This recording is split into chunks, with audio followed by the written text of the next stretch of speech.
কসবা মানচিত্রে একটা ছোট্ট নাম, কিন্তু যার বুকে লুকিয়ে আছে হাজার বছরের গল্প। এই যে পুরাতন বাজার, এখানে সময় থেমে থাকে না।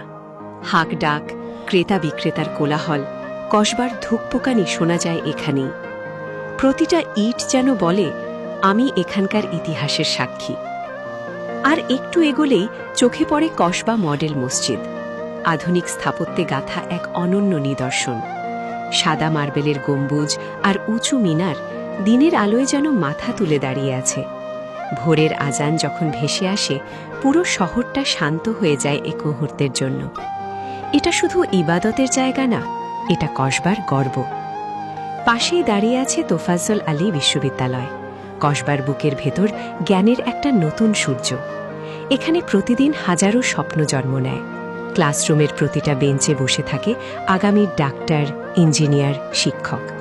এই ক্যাম্পাসটা শুধু ইট পাথরের দেয়াল না, এটা কসবার ভবিষ্যৎ। আর এই রেল স্টেশন কসবার দরজা। এখান থেকে ট্রেন নিয়ে যায় স্বপ্ন, নিয়ে আসে মানুষ। প্রতিটা হুইসেলের শব্দে মিশে থাকে বিদায় আর ফেরার গল্প। স্টেশনের বেঞ্চগুলো কত অপেক্ষার সাক্ষী কেউ জানে না। ব্যস্ত বাজার, আধুনিক মসজিদ, জ্ঞানের মন্দির আর স্মৃতির স্টেশন, সব মিলিয়েই কসবা।